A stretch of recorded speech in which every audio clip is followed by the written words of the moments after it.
राधे राधे मेरे प्यारे भाइयों बहनों माताओं व बंधुओं। संस्कार की बातें चैनल में आपका स्वागत है। बंधुओं, आज गुरुवार के दिन मैं आपके लिए लाई हूँ भगवान विष्णु की कथा। बंधुओं, गुरुवार भगवान विष्णु का दिन माना जाता है। जो मनुष्य भी गुरुवार के दिन भगवान विष्णु को मना लेते हैं, उन पर भगवान विष्णु की असीम कृपा बरसने लगती है। बंधुओं, गुरुवार के दिन भगवान विष्णु के समक्ष 9 केले दक्षिणा सहित चढ़ाएं। बंधुओं, देखना, जिनको नौकरी नहीं मिल पा रही उन्हें शीघ्र नौकरी मिलेगी, और जिनके व्यापार में दिक्कत आ रही है उनकी व्यापार की दिक्कतें शीघ्र ही दूर हो जाएंगी। बंधुओं, गुरुवार के दिन भगवान विष्णु की इस कथा को अवश्य सुने और कथा को पूर्ण भाव से और पूरी सुने, ताकि आपको पूर्ण फल की प्राप्ति हो। बंधुओं, यदि आपने हमारे चैनल को अब तक सब्सक्राइब नहीं किया तो जरूर करें और बेल आइकन दबाना ना भूलें, ताकि आपको हमारी आने वाली सभी वीडियोस की जानकारी सबसे पहले हो सके। बंधुओं, वीडियो को पूरी सुनने के बाद कमेंट बॉक्स में जय विष्णु भगवान जरूर लिखें। बोलो विष्णु भगवान की जय हो। भीष्म जी ने पूछा, विप्रवर, मनुष्य को भी देवत्व, सुख, राज्य, धन, यश, विजय, भोग, आरोग्य, आयु, विद्या, लक्ष्मी, पुत्र, बंधु वर्ग एवं सब प्रकार के मंगल की प्राप्ति कैसे हो सकती है, यह बताने की कृपा करें। कुलसत्य जी ने कहा, राजन, इस पृथ्वी पर ब्राह्मण सदा ही विद्या आदि गुणों से युक्त और श्री संपन्न होता है। तीनों लोकों और प्रत्येक युग में ब्राह्मण देवता नित्य पवित्र माने गए हैं। ब्राह्मण देवताओं का भी देवता है। संसार में उसके समान कोई दूसरा नहीं है। वह साक्षात धर्म की मूर्ति है और इस पृथ्वी पर सबको मोक्ष प्रदान करने वाला है।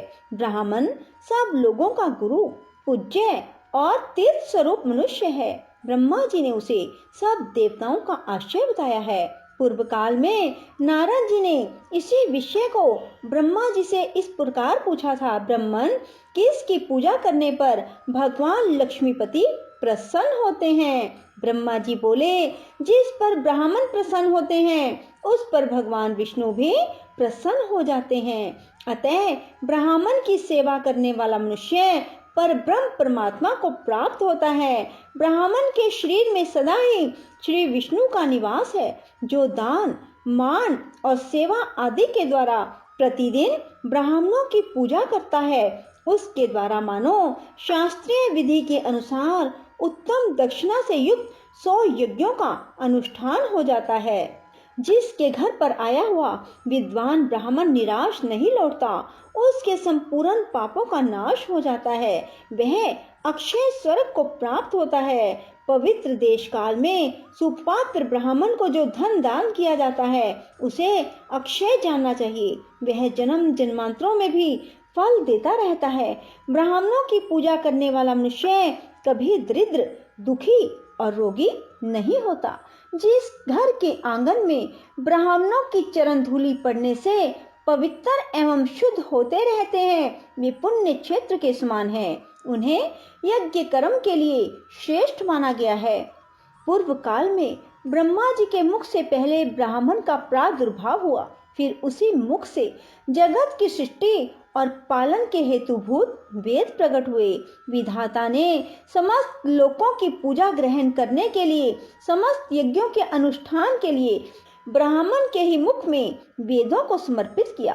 पितृयज्ञ, विवाह, अग्निहोत्र, शांति कर्म, सब प्रकार के मांगलिक कार्यों में ब्राह्मण सदा उत्तम माने गए हैं। ब्राह्मण के ही मुख से देवता हव्य का और पितर कव्य का उपभोग करते हैं। ब्राह्मण के बिना दान, होम और बलि सब निष्फल होते हैं। जहाँ ब्राह्मणों को भोजन नहीं दिया जाता, वहाँ असुर, प्रेत, दैत्य और राक्षस भोजन करते हैं। दान होम आदि में ब्राह्मण को बुलाकर उन्हीं से सब कर्म कराना चाहिए। उत्तम देश काल में उत्तम पात्र को दिया हुआ दान लाख गुना अधिक फलदायक होता है। ब्राह्मण को देखकर श्रद्धा पूर्वक उसको प्रणाम करना चाहिए। उसके आशीर्वाद से मनुष्य की आयु बढ़ती है, वह चिरंजीवी होता है।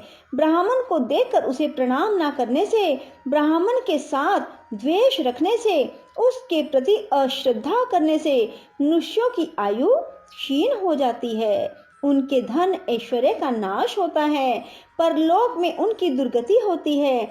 ब्राह्मण का पूजन करने से आयु, यश, विद्या और धन की वृद्धि होती है तथा मनुष्य श्रेष्ठ दशा को प्राप्त होता है। इसमें तनिक भी संदेह नहीं है। जिन घरों में ब्राह्मण के चरणोदक से कीच नहीं होती, जहाँ वेद और शास्त्रों की ध्वनि नहीं सुनाई देती, जो यज्ञ, तर्पण और ब्राह्मणों के आशीर्वाद से वंचित रहते हैं, वे शमशान के समान हैं। नारद जी ने पूछा, पिताजी, कौन ब्राह्मण अत्यंत पूजनीय है? ब्राह्मण और गुरु के लक्षण का यथावत वर्णन कीजिए। ब्रह्मा जी ने कहा, वत्स, श्रोत्रिय और सदाचारी ब्राह्मण की नित्य पूजा करनी चाहिए। जो उत्तम व्रत का पालन करने वाला और पापों से मुक्त है, वह मनुष्य तीर्थ स्वरूप है। उत्तम श्रोत्रिय कुल में उत्पन्न होकर भी जो वैदिक कर्मों का अनुष्ठान नहीं करता, वह पूजित नहीं होता। असत क्षेत्र मात्र कुल में जन्म लेकर भी जो वेद अनुकूल कर्म करता है, वह पूजा के योग्य है। जैसे महर्षि वेद व्यास और ऋष्यसिंह, विश्वामित्र यद्यपि क्षत्रिय कुल में उत्पन्न है, तथापि अपने सत्कर्मों के कारण वे समान हैं। इसलिए बेटा, तुम पृथ्वी के तीर्थ स्वरूप क्षत्रिय और ब्राह्मण के लक्षणों को सुनो। इनके सुनने से सब पापों का नाश होता है। ब्राह्मण के बालक को जन्म से ब्राह्मण समझना चाहिए। संस्कारों से उसकी द्विज संज्ञा होती है।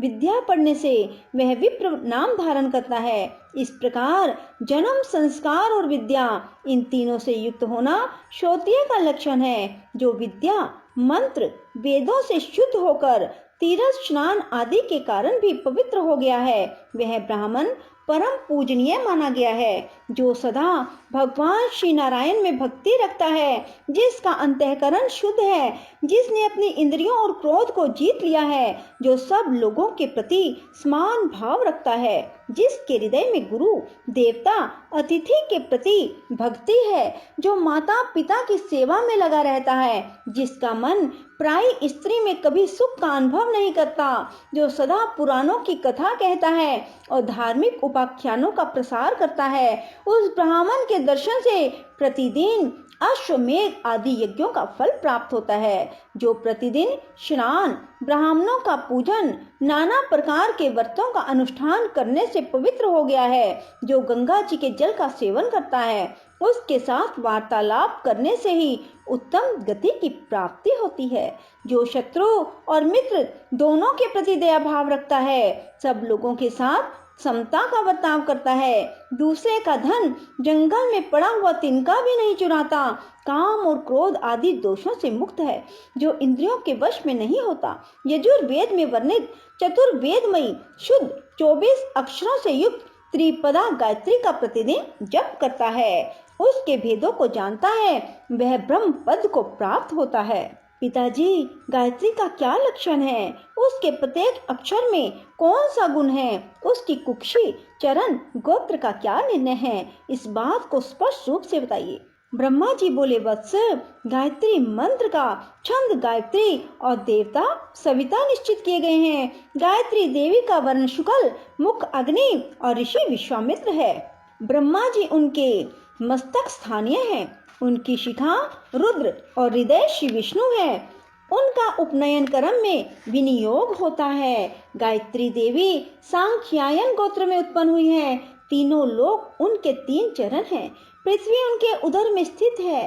पैर से लेकर मस्तक तक शरीर के 24 स्थानों में गायत्री के 24 अक्षरों का न्यास करके द्विज ब्रह्मलोक को प्राप्त होता है। प्रत्येक अक्षर के देवता का ज्ञान प्राप्त करने से विष्णु का सायुज्य मिलता है। अब मैं गायत्री का दूसरा निश्चित लक्षण बताता हूँ। वह 18 अक्षरों का यजुर्मंत्र है। अग्नि शब्द से उसका आरंभ होता है, स्वाहा से हकार पर उसकी समाप्ति। जल में खड़ा होकर इस मंत्र का 100 बार जप करना चाहिए।